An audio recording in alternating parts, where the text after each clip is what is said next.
What's up, everybody? Welcome back to the Scuttlebutt. So, yeah, what's going on? Well, I'm about to tell you, I guess. I'm actually going to be showing you some stuff that we haven't even shown yet over on the main channel. And if you're new here and you didn't know, this is actually the side channel to Ivy's Family Factotum. So definitely get down to the description, go check that out. And if you like what you see, then we'd graciously, that's the word, right? Graciously, yes. Words are hard sometimes. Anyway, to hit that subscribe button, it's greatly appreciated. And to share us out, help us grow, and just what's been going on. So, obviously, I have not been doing, I want to be able to do this, a video on this channel every single day, including weekends. But, and yes, I know, Mike, I know, I got you, brother. We have friends within the community that just live right up the road that has high-speed internet, and he's always said, hey, come by and upload your videos here. It takes a few minutes. Well, my truck still is not functioning, so I don't know if there's just something going on. Either I didn't do the timing correctly, or there could be an issue with the fuel system, or just because the engine sat so long inside the shop, during the summer months. Well, around here, I don't know how it is around y'all, but we get those little black dirt daubers that just love to build nests in everything. If there's a hole, they're gonna plug it up with their little stupid mud nest. So I don't know if possibly they did something to the engine that clogged it and I didn't catch it when putting it back together. Or, even because we had stuff sitting in the tailgate or in the back of the truck, right? Obviously, the tailgate was up and there's a tonneau cover, so that they don't really have easy access in there. So I just don't know. I don't, it is, sometimes it's throwing codes, sometimes it's not throwing. And I even took it for a test drive as like right after we got it put back together, charged up the battery. I drove it. It wasn't perfect. Like it's still, whenever it would come down to like an idle, it would kind of spit and sputter a little bit. Like it almost seemed to me like it wasn't getting the fuel that it needed. So I was like, well, maybe just because it sat for a little bit that, fuel filter is clogged or something or whatnot. Well, this year of truck, the fuel filter is actually inside the tank. So that's not the case. And then as it sat here, once after I got it back, it started getting worse and worse and worse. And now it won't idle at all. It's throwing codes again. And with that, anytime I tried to like go put it into drive or reverse or anything like that, it immediately dies. So until I can get a code reader over here to tell me what the codes is, just what's happening, I don't know. So, but to be able to drive it and then it continually getting worse and worse and worse, I don't think that's a timing issue. I just think it's something else. I don't know. So, actually, I'm gonna come over here so I can set down my coffee because it's starting to hurt my finger. Plus, I'm not trying to show too much just yet, right? But I do want to set this down over here, and it's already like my third or fourth cup for the day, so I don't necessarily need it, right? But anyway, that's what's going on with the truck. It's driving me crazy. And I know there's folks within the community that have those code readers. I have not reached out to them yet. It has not been a high priority for me. I do know that the engine hoist, right? We actually borrowed that from Gumby, Gary, over at Junk the Gems. And he actually has stuff for Dad. So at some point we do need to get over there to drop that off back over there and then pick up the stuff that he was giving Dad, i.e. metal, another generator that's not currently running, just some other things, right? And then obviously being able to get over there and check out the happenings is what's going on over at their property, because they've been killing it, most definitely. So definitely get over there, check them out if you don't know anything about them, right? Junk to gems. And for us, now you're probably starting to see some of the stuff over here, right? We have a lot going on. So right now, just, keep Dad in your thoughts. That's Gladys' dad, right? My father-in-law. Because we won't go like full into detail. This is stuff, that he's just been keeping up with. But there was another surgery that he had to do today. That's where they're currently at right now. It's already went through the process. He's already out of all that, and now into recovery and doing all those things. But just keep him in your thoughts. If you're the praying type, go ahead and do that too. It's greatly appreciated. So, layout of the house pad. So we have finally figured out what we're doing with this. I'd actually talked on this on, I believe, the video that's coming out today, which is Monday, as I'm recording this right now. Because I don't know how long this is going to take. It took that video almost 2 full days to upload. And that's one of the reasons why I don't do this on every single day, because videos just take forever to upload, especially, when they're up around 40 minutes long. That's why I try to keep these somewhat short, around nothing longer than 15 minutes, right? To where hopefully it does upload a little quicker. But layout of the house pad, we got that going. So as of right now, for the actual house pad itself, I don't think we're gonna need to take out stumps. So we have like some of these stumps here, but those will need to come out at some point, because this is going to be a roadway, right? So this is going to be a roadway, and this is actually the roadway that's going to continue going to the edge of our property, and then eventually up the ridge. That will circle back up around to the top of the ridge where we plan to build our home, but that's many moons from now, right? Many moons from now. Then if you look back this way, you kind of see the red tape that we have. So that is going to be the roadway coming in.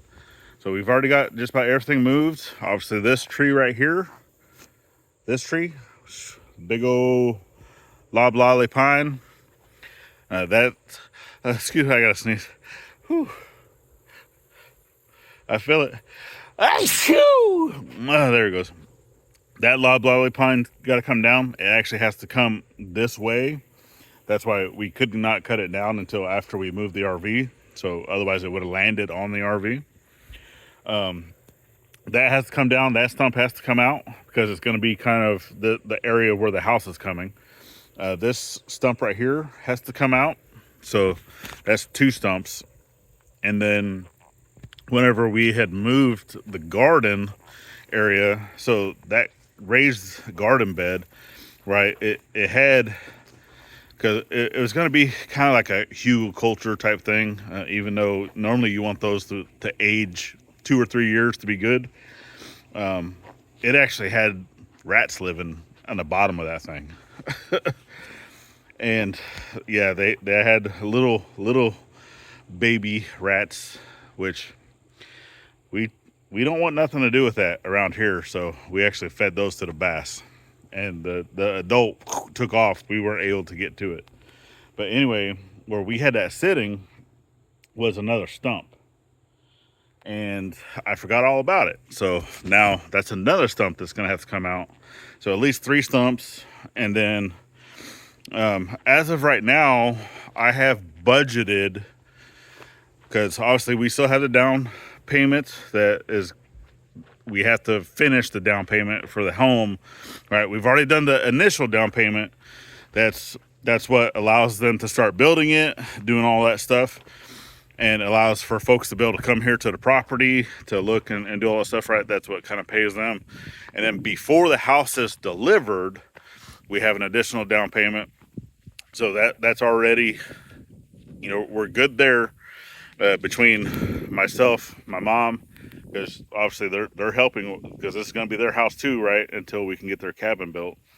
So with that, down payment is covered. But then for the house pad and the road, we only have budgeted up to 6 loads of shell. So hopefully we get it done with that. So each load of shell, I think we were quoted. It's like $225 a load. It might be $235 a load. Anyway, nothing more than $250. And if we can, hopefully we might even be able to get a deal, with having to do 6 loads.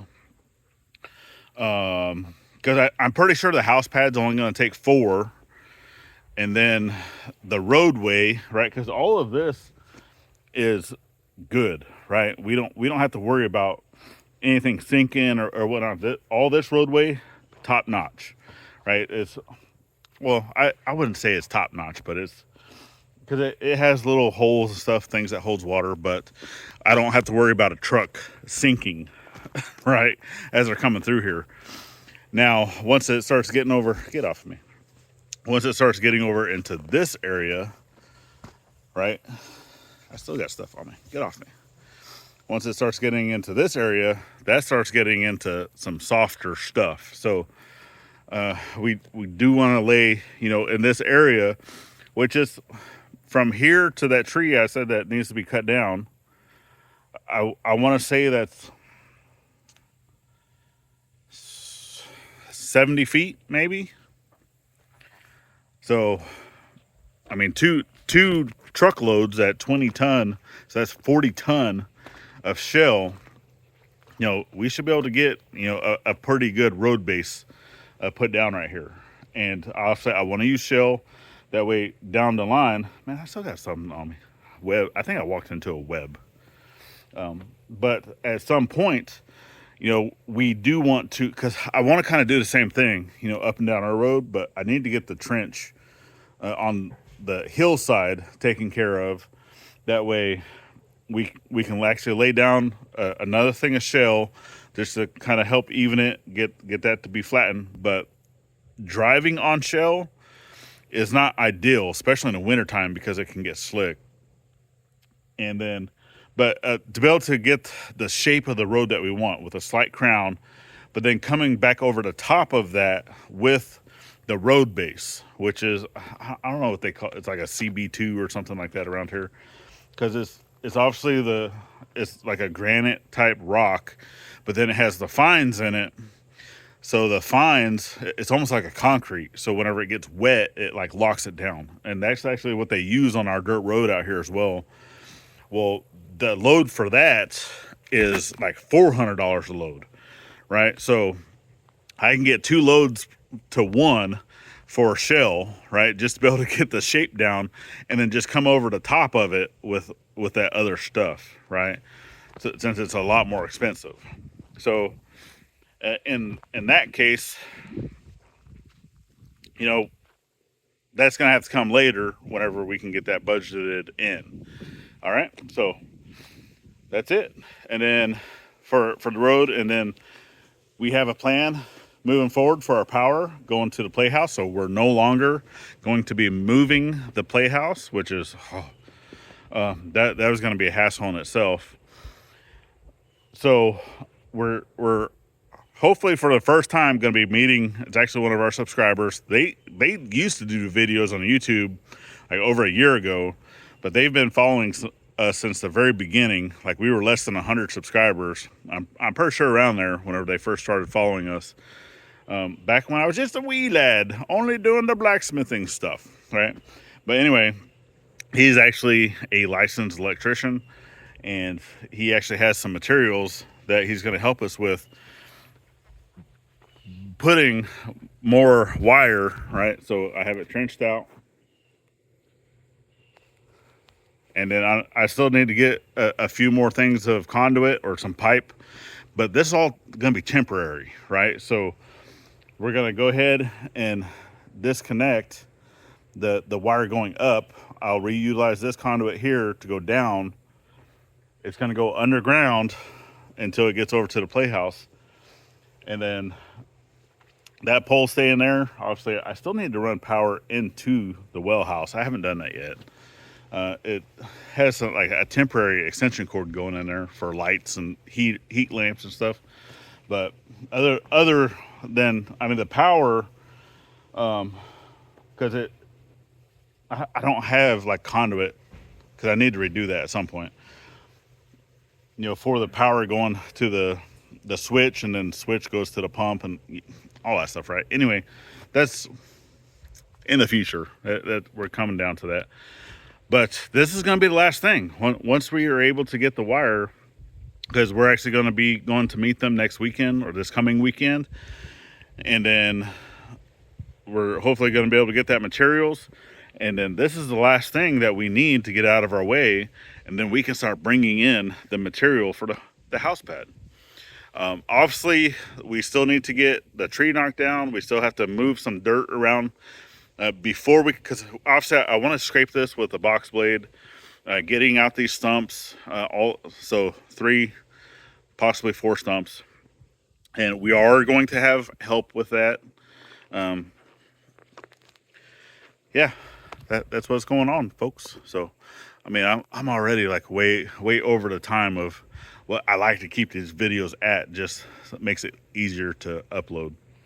So we're getting there, closer each day, as we like to say, to our end goal of what's going on. But today we've been kind of fighting the weather, so I don't know if you can kind of see.